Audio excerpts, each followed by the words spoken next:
It's here. Here it is, guys. Sword Coast Adventures Guide. It's been a long time coming. We've been talking about this for forever. So what I'm going to present to you right now is what's new in the Sword Coast Adventures Guide. Stay tuned.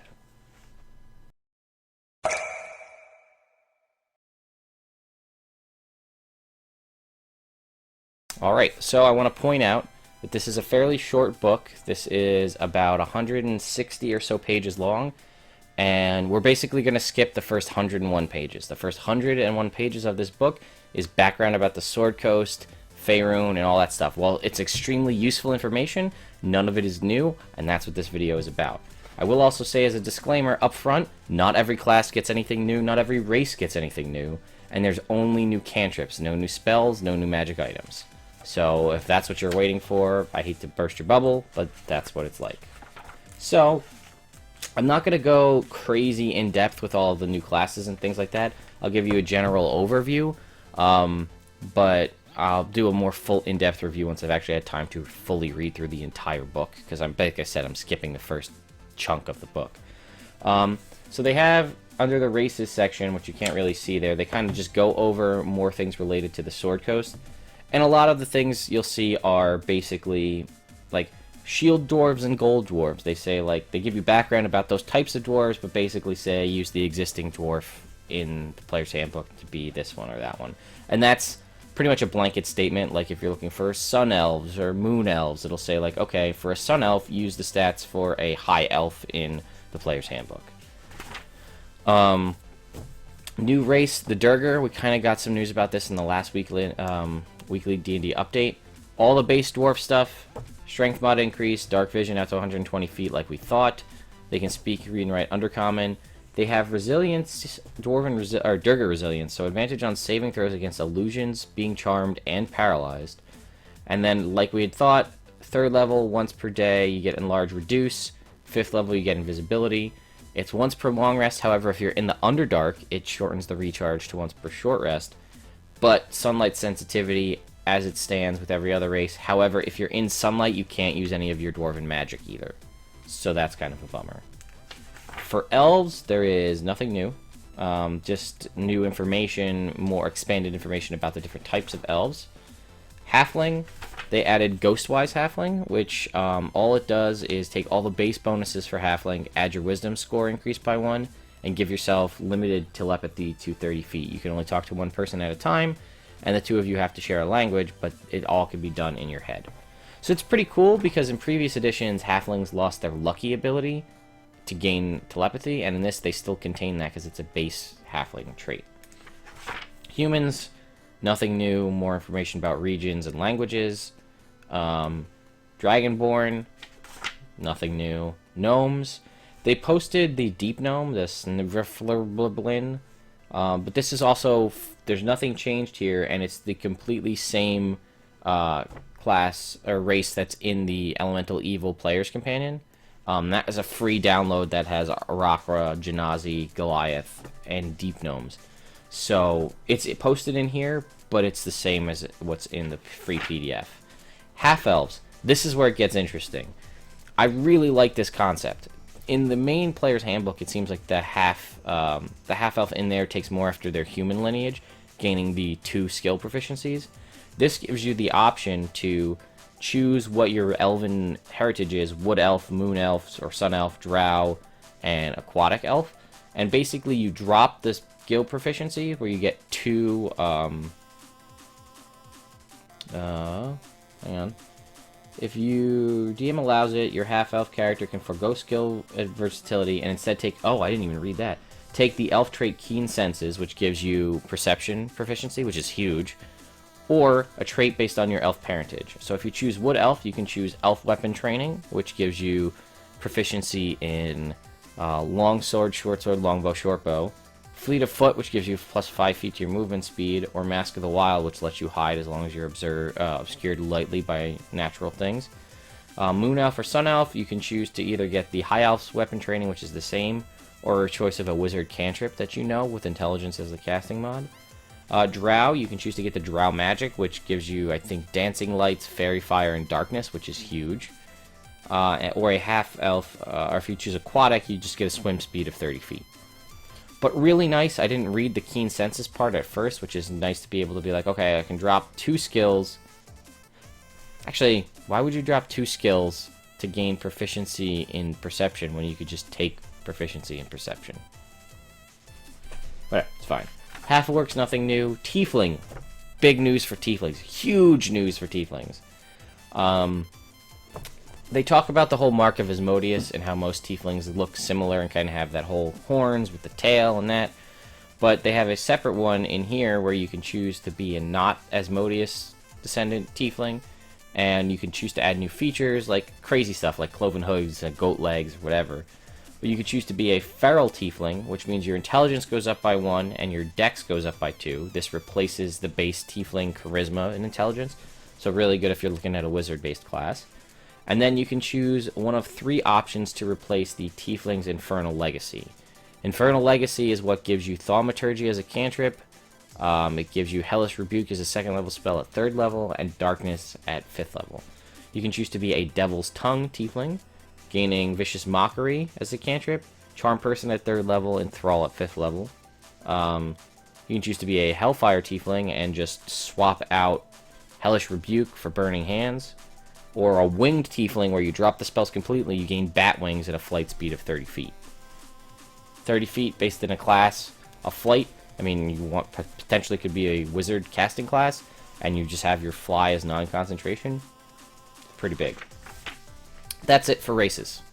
So, if you're looking for brand new races, there's really not anything. Another interesting fact, they do have race-gated classes, which is something that I did not think we'd see. So first off the bat, Barbarian, Path of the Battle Rager.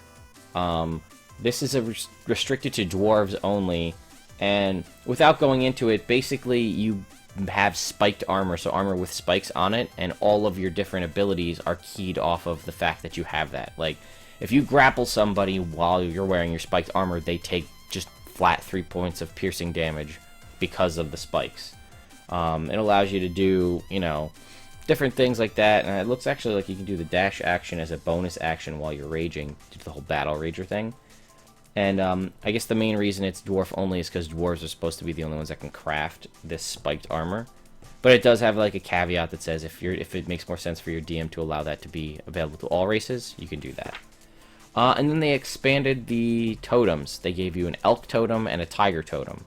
The elk totem seems to be mostly about movement, being able to move faster, move further, move through spaces. And the tiger one is all about jumping. Adding to your jump speed, giving you new proficiencies, and giving you basically what was equivalent of a pounce attack in the previous game. Do a move, and you do extra damage, do an extra attack. And there's a little table up here that's for Uthgardt totems, because they make the kind of comment in the player's handbook where it's like, you can choose any animal that you like. Like, you can choose bear, and then eagle, and then wolf if you wanted to, but they're like, it's weird, it doesn't make sense, but you can do that if you want. And here they kind of go through what the different Uthgardt barbarian tribes are, their totems, and what they worship. So a lot of them are like, you know, tiger, eagle, wolf, bear, blah, blah, blah, blah, blah. But if you are follow the sky pony totem, you have your spirit as eagle, but you replace the 6th level eagle ability with the elk ability. If you follow the thunder beast, you choose the bear totem, but you replace the final 14th level bear thing with the tiger totem. And if you're the tree ghost, it's bear, except rather than getting speak with animals as a ritual, you get speak with plants. Bards, nothing new. Some information about different colleges and different instruments, but no actual new class stuff. Clerics, they get the Arcane Domain, and at first I thought this was really good, and some of the stuff is really powerful, but it's not for me.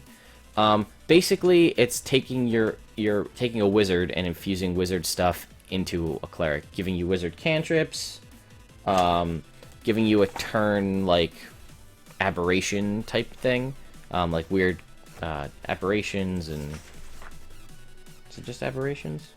Oh, celestial, fey, elemental, or fiend. And then eventually you can add your wisdom modifier to cantrips, and then your main thing is you can add at 17th you choose a 6th, 7th, 8th, and 9th level wizard spell and add them to your spell list. and they don't count against your spells prepared. So that's pretty big. Druid, nothing new. Some more information about different circles and the Emerald Enclave as it ties to the Druids. Nothing new there. Fighter gets the Purple Dragon Knight, which we kind of had speculated when we heard this was going to be a thing. Restriction, you have to be a knight. And best thing I can say is they basically have the ability to give all of their fighter abilities to the group. So, like, let's say, I think it's their 3rd level ability is you use Second Wind to heal yourself, so that's a fighter level plus your con mod, and you choose 3 allies within 60 feet, and they gain HP equal to your fighter level. You use Action Surge, you pick somebody else, and they get to immediately make a melee or ranged weapon attack. You use Indomitable because you failed to save. You can choose somebody else that you can see that also failed to save, and they get to reroll. So that's that. Monks, we got 2 new monks, and I love both of these. You have the Way of the Long Death and the Way of the Sun Soul, or as I call it, Death Monk and Dragon Ball Z Monk. The Death Monk, they grab some stuff from other classes, which is a really big one. The first thing you get is basically the Fiend Warlock ability that when you kill something, you gain temporary hit points equal to your Wisdom modifier plus your Monk level. And for somebody that's always going to be in melee and punching stuff, that's a big deal. You get a fear thing, and one of the big ones is some classes and some races have the ability when you go to 0 hit points, you know, you can choose to, once per day, you can choose to go to 1 instead of 0. Well, they have this ability, but all they have to do is spend a key point. So you get that at 11th level. At 11th level, if you have 11 key points, you could theoretically go to 0 and go back to 1 11 times. So you have the potential to just be down and up and down and up. And then you get like a kind of like an undead grab, does a lot of damage. But the Way of the Sun Soul is my favorite because it gives a monk ranged attacks. So at 3rd level, you can hurl Searing Bolts of Magical Radiance. You gain a ranged spell attack that you can use with the attack action. The attack has a range of 30 feet. You're proficient with it, you add your dex mod to its attack and damage, and its damage rate is radiant and does a d4. And it goes up as the damage goes up as your monk level increases. When you use the attack action on your turn to use this special attack, you can spend 1 key point to take 2 additional attacks with it as a bonus action. So if you use it as the regular attack action, you can throw 2 because you have an extra attack at level 5. Or you can basically get a limited, like a flurry of blows, sort of, but with this to throw 2 more. 6, I'm going to read the whole one because I love this one. At 6th level, immediately after you take the attack action, you can spend 2 key points to cast Burning Hands as a 1st level spell as a bonus action. So it's a nice little cone of fire. However, you can also spend an additional key point to increase the level of the Burning Hand spell to increase the damage. The maximum number of key points, 2 plus any additional points that can be spent on this equals half your monk level. At 11, you get Kaioken Fire, or I'm sorry, Kamehameha Fireball, essentially. Kamehameha, I should say. But anyway, 150 feet out range, you just generate this ball of radiant energy and you throw it. And wherever you pick and it stops, it explodes in a 20-foot radius sphere.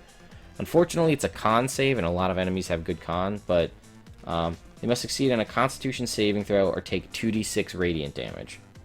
Then you can choose to add key points to increase the damage. So you can add up to a total of 3, adding an additional 2d6 for each, coming out to a max total of 8d6 radiant explosive damage. So it's Fireball. That is an action to cast, but you can never run out of it. You can do it as many times as you want. You get it at 11th level, 150-foot range, same as Fireball, 20-foot explosion, same as Fireball. Constitution save rather than Dex, 8d6 radiant damage rather than fire.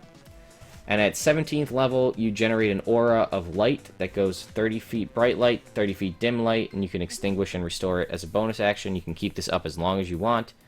And whenever a creature hits you with a melee attack while you've got this light shining, you can use your reaction to deal radiant damage equal to 5 plus your wisdom mod. And that's just an always-on feature. I think that's pretty solid. Plus, I mean, don't forget you're getting all of the other monk features. The ability to catch you catch weapons, you're getting Flurry of Blows, you're getting Stunning Strike, proficiency in all saves, slow fall, invisibility, like all that stuff. Paladins, it's the Oath of the Crown. This is basically a knight, like the typical knight class where I challenge you to fight me and you have to fight me kind of thing. You get the spells, they're okay. Your Channel Divinity is one of the more useful Channel Divinities that I've seen. You basically get... It's stupid, because you have Compelled Duel as a spell, and it's one of the spells that you get.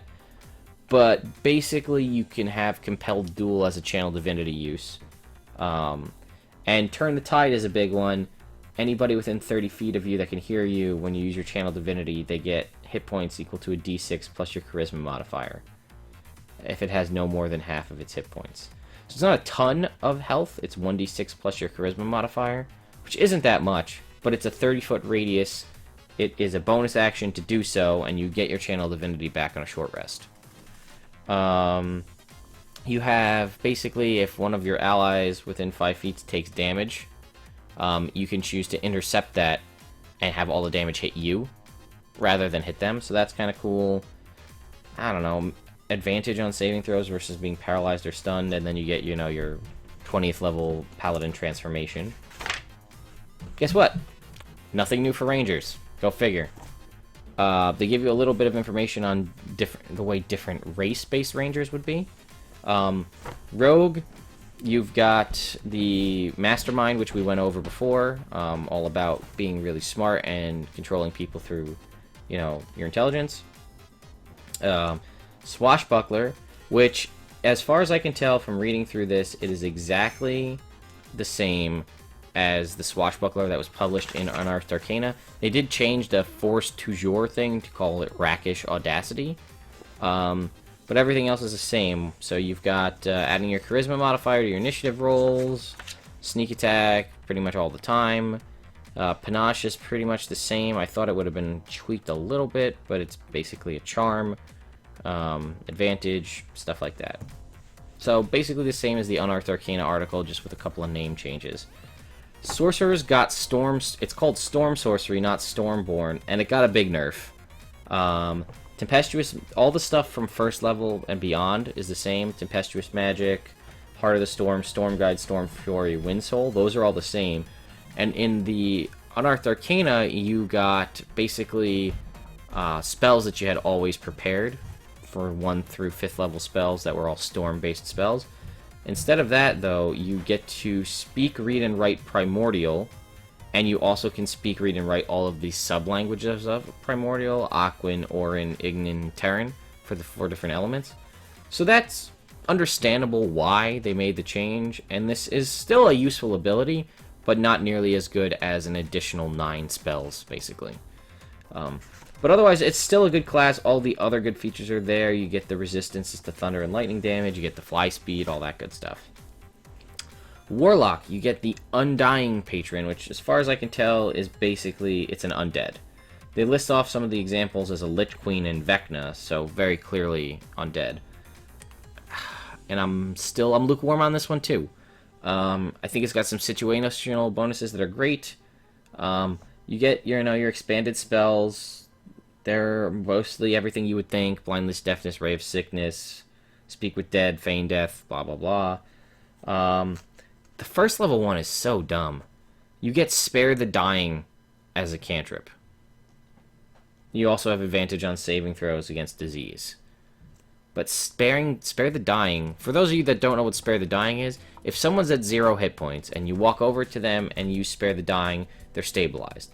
It essentially is a spell that removes the need for a 10 on a medicine check to sustain somebody from bleeding out.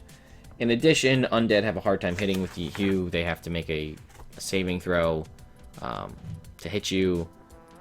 And then, again, all these things are tied off of Spare the Dying. You regain hit points whenever you heal somebody with Spare the Dying, or succeed on stabilizing somebody. You heal you personally regain a d8 plus your Constitution modifier. And you can't use this again until you finish a long rest. So, let's think about this. The situation that you happen to be in where one of your teammates goes down to 0 hit points and you happen to get there and you spare the dying on them, you get a D8 plus your Constitution modifier and hit points. The other main thing which is good about this one is when you succeed on a death saving throw, so let's say you go to 0 hit points, you roll a d20 to see if you sustain your, if you don't die, and you roll 10 or above, then you would also be able, you could theoretically use that to gain the D8 plus your Constitution modifier, therefore putting you back in the fight, rather than just being unconscious on the ground, but not bleeding. But again, it's once per long rest. 10, you kind of get some undead stuff. You age slower, which is, how often does that come up? And you don't need food, water, or sleep. And you can hold your breath indefinitely. And at 14 is one of the most comical things I've ever seen. As a bonus action on your turn, you can regain hit points equal to a D8 plus your Warlock level. You get this at 14. But you can only use this once per short or long rest. However, if one of your body parts gets severed, you can take the severed limb and put it to the stump, and it reattaches itself. Super great, I guess, for the situations that comes up. The best thing I could think about for this would be in, like, a roleplay scenario. Like, if you give me that magic item, I will cut my hand off right now. Yeah, right. Hand it over. Thank you.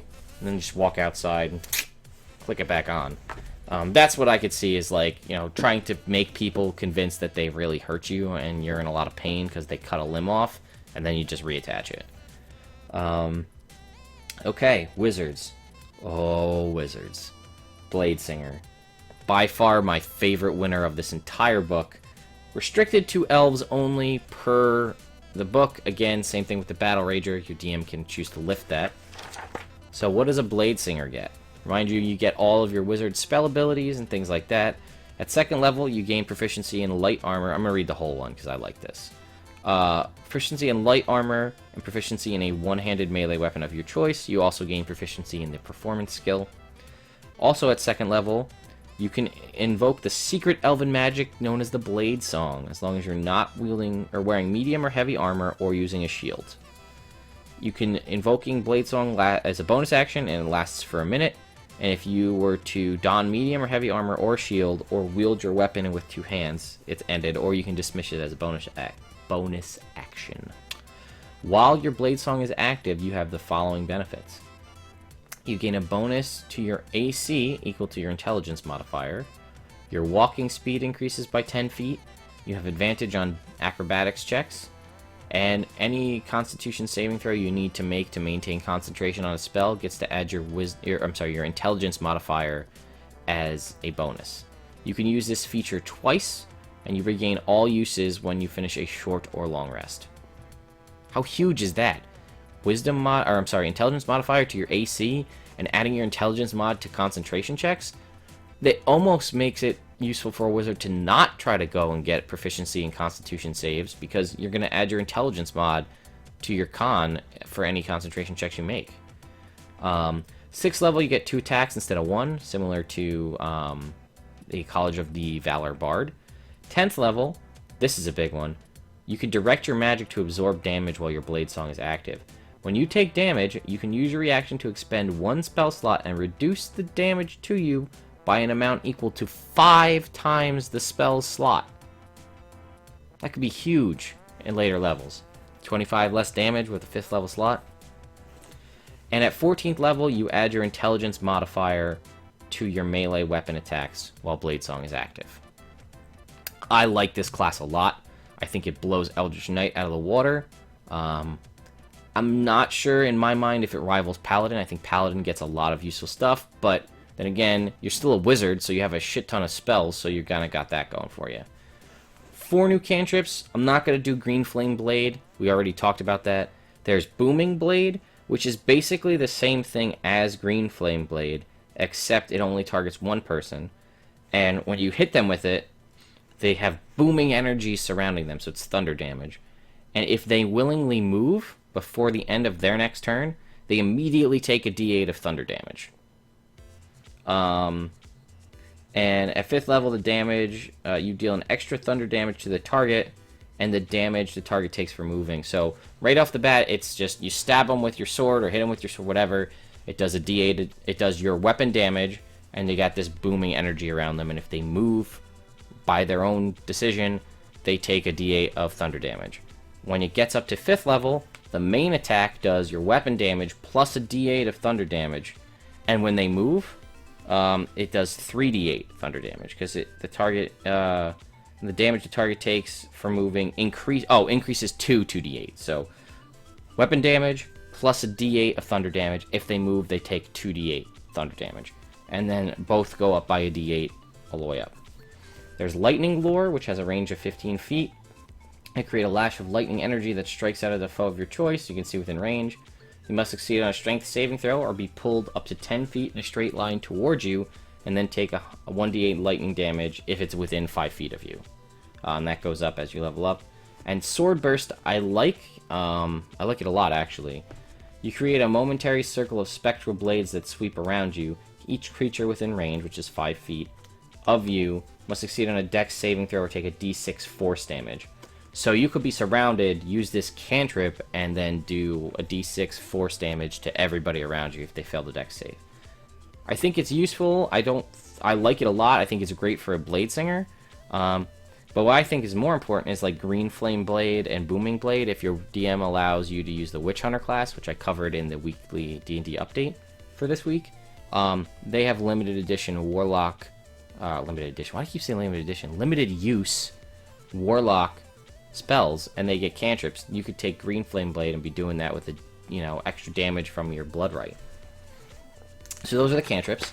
And then we have backgrounds. I kind of got to go over these really high level, except for 1 or 2 that are pretty interesting. For the most part, you can kind of tell what it is by the name. I'll go over the feature, and then all of the characteristics. It basically references the player's handbook and says, for this, use the soldier's background features. So City Watch, pretty self-explanatory. Athletics, Insight, 2 languages, no real special equipment. And you have the feature of Watcher's Eye. You can get a feel for local laws and criminals. You can easily find the local outpost and, or whatever the local city watch is. And you can easily pick out the dens of criminal activity in the community, and the watch people are friendly to you. Clan Crafter is pretty interesting because you are an excellent crafter of some kind, and it's either you are a dwarf or you spent time with dwarves to know how to craft like them. History and Insight, type of artisan tools, Dwarvish, or another language we already speak, Dwarvish. And you have Respect of the Dwarves. You're free to roam, free room and board, a place where shield or gold dwarves dwell. And the individuals in such a settlement vie among themselves to determine who can offer you the finest accommodations and assistance. Cloistered Scholar. Again, you spend a lot of time in the library. History plus either nature, arcana, or religion, 2 languages, and you have access to libraries that people normally wouldn't have access to. Research areas, hidden, restricted sections.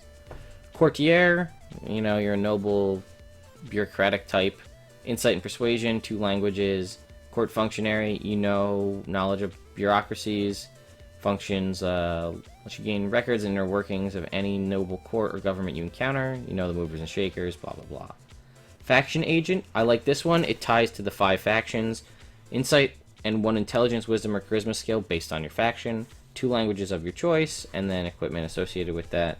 And then basically you choose the faction. It's got a little more information on them. There's more in the front of the book as well. As a faction agent, you have access to a secret network of supporters and operatives associated with your faction. Far Traveler is one that I am going to go in depth with, because this is the only one in the book where they actually did the whole traits and everything, a whole brand new one. And this whole page, plus the half of the next page, is devoted to just this background. So what this is you are from someplace far away. Not necessarily another plane, but again, this is the Sword Coast Adventures Guide. So you're somebody that's not from the Sword Coast or far enough away. Insight and Perception, a musical instrument or gaming set, native to your homeland, a language, and stuff associated with your background. And then they have the why are you here? Are you an emissary, an exile, fugitive, pilgrim, sightseer, or wanderer? And then they actually list 1, 2, 3, 4, 5, 6, 7 different areas that you could be from. The Places discussed here are all sufficiently distant from the north and the Sword Coast to justify use for this background.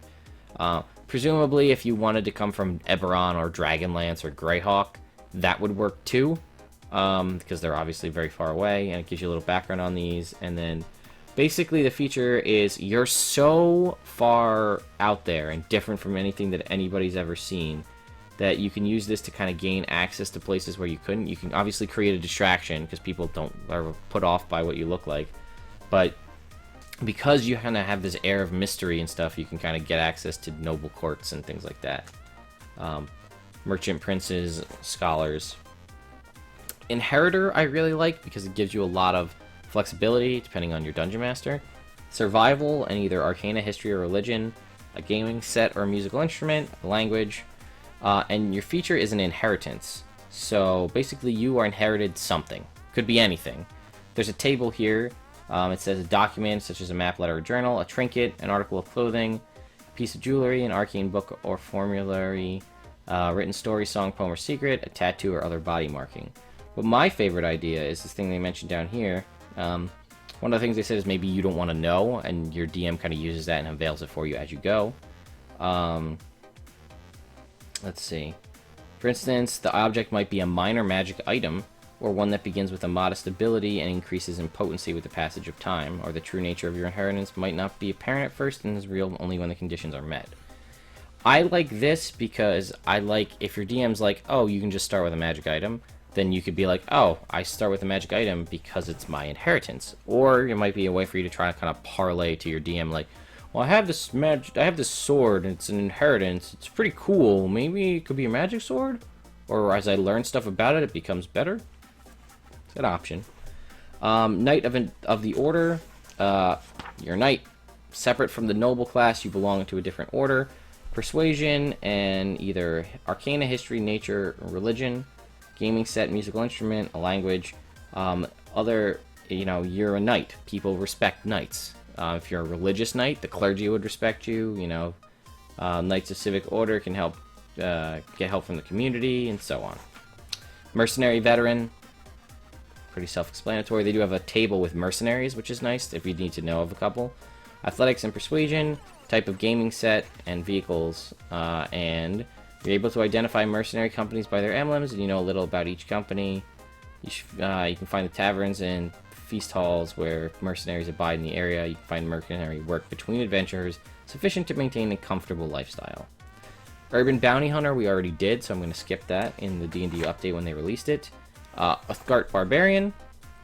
You belong to a barbarian tribe.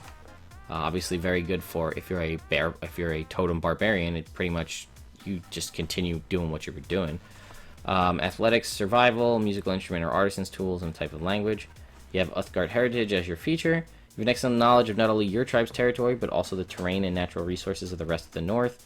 You are familiar enough with the wilderness area that you can find twice as much food and water as you normally would when you forage there. Additionally, you can call upon the hospitality of your people and those folks aligned to your tribe. And the last one's a Waterdevian Noble. Again, I think it's basically the noble just for Waterdeep. History and persuasion, type of gaming set or music instrument, and a language of your choice. When you're in Waterdeep or elsewhere in the north, your house sees to your everyday needs. Your name and signet are sufficient to cover most of the expenses, the inns, taverns, feast halls. Your frequent are glad to record your debt and send you an accounting bill to your family estate in Waterdeep to settle what you owe.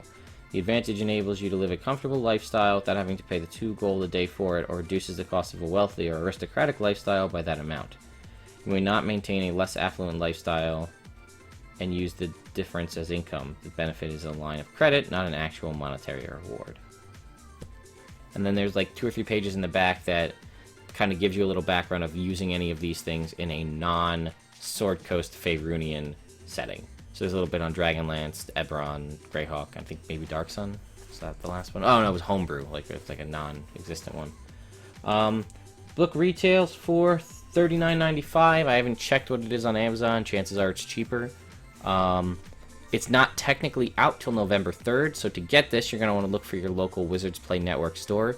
You can go on wizardsofthecoast.com and actually search that yourself to see. There'll be a little logo next to the name. if they are a Wizards Play store. I recommend you call first, though, because just because they're a Wizards Play Network store does not mean they ordered the ones that come in advance. The book is the same, but they have to go through an order and say, like, I want some of the early access Wizards Play Network ones, and then they get those in 11 days early, or they just get them when it comes out on the 3rd of November. So that's my quick what's new. Quick, when I say quick, it's 34 minutes, but that's what's new in the Sword Coast Adventurers Guide. Let me know what you guys think. Do you guys have this book? Are you thinking about picking it up? Did it not have what you were looking for? Would you like to know more about the beginning 101 chapter or 101 pages? Because I will go back and do a full review. But for now, this is what's new in the Sword Coast Adventure Guide. I'm Ted from Nerd Immersion. And happy gaming.